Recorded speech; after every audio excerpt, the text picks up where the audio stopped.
मायावती के साथ होने वाला है जिंदगी का सबसे बड़ा खेला। एक भी सांसद नहीं बचेगा, सब पार्टी बदलेंगे। क्या 2024 चुनाव से पहले बसपा का अस्तित्व हो जाएगा खत्म? सारे सांसद एक साथ क्यों छोड़ रहे पार्टी? कोई राहुल की यात्रा में जा रहा, कोई जयंत चौधरी के संपर्क में है, अखिलेश यादव तो इंतजार में बैठे हैं।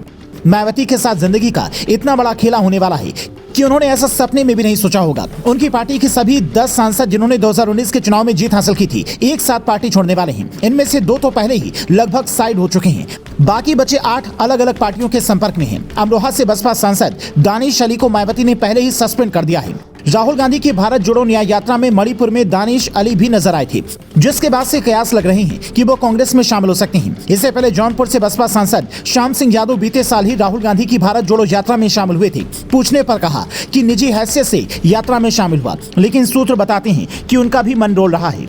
मुख्तार अंसारी की बड़े भाई अफजाल अंसारी, जो साल 2019 चुनाव में मायावती की पार्टी से सांसद बनी, 2024 के चुनाव में गाजीपुर से सपा के टिकट पर चुनावी मैदान में हैं। अखिलेश यादव ने अफजाल को प्रत्याशी बनाकर यूपी कांग्रेस के कद्दावर नेता अजय राय की परेशानी बढ़ा दी है, क्योंकि अफजाल के भाई मुख्तार ने अजय राय के भाई के साथ ऐसा किया है जो माफी के लायक नहीं है। पर राजनीति ऐसी चीज है कि अजय राय को मुख्तार के भाई के लिए प्रचार करना पड़ सकता है।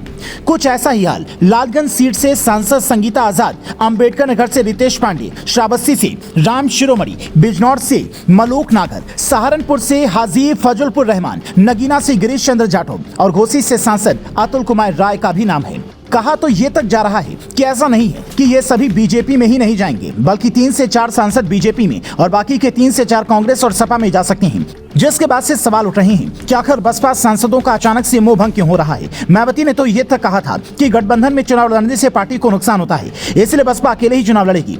पर यहाँ तो ऐसा लग रहा है कि सभी सांसदों की पार्टी छोड़ने से पार्टी का ही अस्तित्व खत्म हो सकता है। इसका जवाब तलाशने की जब हमने कोशिश की तो पता चला कि जिस दौर में हर पार्टी अपना अस्तित्व बचाने की लड़ाई लड़ रही है, अखिलेश राहुल के साथ में गठबंधन कर रहे हैं। छोटे छोटे दल के नेता भी अपने सेफ फ्यूचर तलाश रहे हैं। राजा भैया के दर पर कभी सपा तो कभी बीजेपी के नेता पहुंच रहे हैं। उस दौर में मायावती बंद कमरे में शांतिपूर्वक बैठी हुई हैं। ऐसा लगता है कि मानो वो सियासी लड़ाई भूल गई हूं। मायावती के करीबी बताते हैं कि उनकी उम्र 68 साल हो चुकी है, वो राजनीतिक संन्यास के दौर में पहुंच चुकी हैं।